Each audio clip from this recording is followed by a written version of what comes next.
Guys, you are tuned live to tnsradio.com. Thank you very much to Vin for covering for me for the first 35, 40 minutes or so.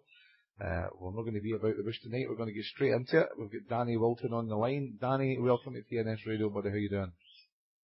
Hey, how are you doing? Thanks for having me on.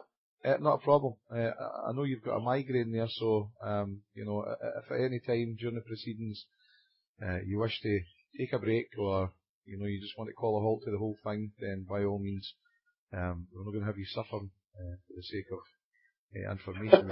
We can get you back at any given time, Okay, Danny, so as I'm saying, welcome to the radio. Just make sure, hold on, just before we go, make sure I'm actually recording this. We are. So we're okay. Okay, Danny, so the floor is yours, buddy. A wee bit about yourself, a wee bit of background, if you don't mind, your history, and how you came across the information, and what led you to waking up to the information in the first place. Sure. So, normally I'm a systems analyst, and so I haven't had a job for a few months, but my job as an analyst is to really dig in deeply on whatever I'm analyzing, and it just so happens back in, I believe it was May, I was looking at the Orion Nebula, and at the same time I was also looking at art and sculptures from the Vatican and various churches around Europe. And the reason why I like to look at that kind of stuff is because there's so much truth to be told in old art and old sculptures. It can't be twisted by language. It can't be twisted by what people put in a book. Once it's created and once it's there, it's there. And especially when we're talking about this old art that's, sometimes 500, sometimes 1,000 years old or even older. And so it just so happened that as I was looking at the Orion Nebula, I happened to be looking at an altar in a church called St. Charles Church in Vienna, Austria. And that sculpture, when I looked at it, I was like, well, wow, these clouds that are around this altar look much like the clouds that I'm seeing in the Orion Nebula. And I happened to be looking at the picture that was produced by the Spitzer telescope back in May of 2011. And what I noticed was it wasn't just similar, but it was almost exact. And if you go to my Facebook page, it's Danny Witten, Wilten. You'll find I have an album called the Orion Nebula. And I really go into a lot of detail to show you how those cloud formations match. Now, the reason this is all relevant is because we have to ask ourselves, why is the church showing the Orion Nebula on their altars? And I not only found it on the St. Charles Church, but I found it once I started studying who was the architect. I found out that Bernini seemed to have some kind of an influence in both that one, the St. Charles Church, which was built in 1713, and then in 1666, the Cathedral of St. Peter right inside of the Vatican was built. And there's a similarity there because the cloud structures are there as well. And when I say that, what I mean is there is a cloud structure on the left side, there is one on the right side. There's that bright area they always show you as the Trinity or the Tetragrammaton. The Tetragrammaton is the one that always has the triangle with Yahweh in the middle of it. And then there's also the dove or the bird that they show as the Trinity. And that was in the Cathedral of St. Peter. So I was wondering if there's any more of these cathedrals that have the same picture of the Orion Nebula in it. And sure enough, I found the Church of the Jesuits, which is the mother church of the Jesuits. And not only did it have the cloud structure of the Orion Nebula, which basically consists of that left cloud structure, the right one, that bright spot in the middle, but it always has this arch right above it. But in the Church of the Jesuits, what was even more impressive is that if you've ever looked at the picture of the Orion Nebula, you have that large nebula, and then it leads up to like a smaller piece of the nebula right above that.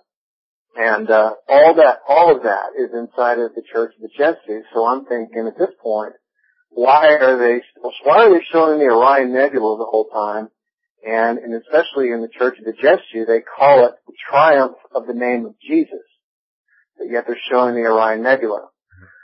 And so this is where I really started digging into this, because I was able to prove at this point that it wasn't just some kind of a random cloud formation. I was actually able to prove to everybody that we were seeing the same things every time in all of these churches. It's always the same. And so I'm thinking, well, why hasn't the church told anybody about all this? And this is where it really becomes relevant, because as we know, there are over 1 billion followers right now for the Catholic Church in the Vatican. And yet this has been going on for hundreds of years, and nobody knows why they are displaying the Orion Nebula out in these churches. I'm sure people would like to know. And upon doing a little bit more digging, what I found out is that since these churches are all displaying the Orion Nebula and the logo in each one of them, you have IHS, for example, inside the Jesuit churches, and then we have the dove in other ones, and we have the Tetragrammaton, which is Yahweh in the middle of this triangle, and those are all displaying the Orion Nebula. And that basically means that IHS is equal to Yahweh is equal to the dove, according to them, in their eyes, right? So you can basically take all of those logos and they mean the same thing because they're depicting the same thing. Well, so the most interesting thing about all of this is how do they know the level of detail that the Spitzer telescope can display only now, as of last year, in the churches several hundred years ago? That's really the big mystery here. How do they know this? And so as I continued my research, it was really odd the way that I was putting the pieces together, because it was almost as if, and I still say this today, it's almost as if there's a consciousness that was communicating through the Orion Nebula. And the reason I say that is because as I started looking into the Orion Nebula, I started finding highly detailed looking life forms down to the bone structures in people's arms. For example, what I mean by that is the cloud formations that are out there inside the Orion Nebula. If you notice, it's a really beautiful assortment of colors.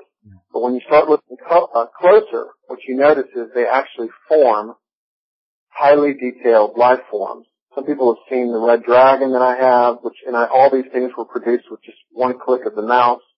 Some people have seen the arm and hand that I've shown them that contains bone structure down to the arm and the hand. So I'm thinking, how is all of this highly detailed life sitting out there being shown as gases and light refracting off gases? Because it's one thing to just see a face, right? It's another thing to see things that are so highly detailed that there's no way that something like that could have just been done unconsciously, randomly. And so as I noticed, as I started moving closer into the center of the Orion Nebula, because I started seeing more logos, I started seeing more signs, I started seeing very interesting things around the center, that bright spot area. And it was almost as like I was being lured into the center of the Orion Nebula for one reason or another. At first, what I saw was a large picture of what looked like, and I've got pictures on this on my Facebook as well, but it looks like there is a person reaching down to touch the top of the head of what looks like to be the archetype of Jesus Christ. Okay? Now, at first people go, oh, Jesus Christ, we have to go there. Well, the deal is that these are archetypes. And so I'm wondering, why is this archetype sitting out there, and why is something touching the top of his head? Well, I dig a little bit further, I find out that if you take a look at the full color mosaic of the Orion Nebula, what you can see very clearly is in the center of the Orion Nebula, it looks as if there's a large yellow triangle.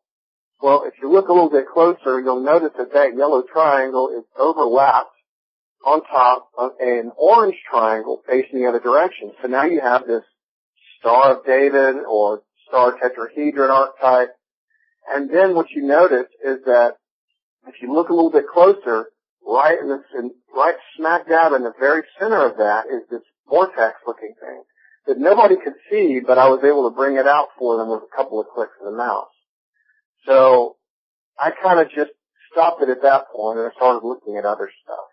And I came back to it a while ago, not too long ago, after I saw one of Dan Winter's videos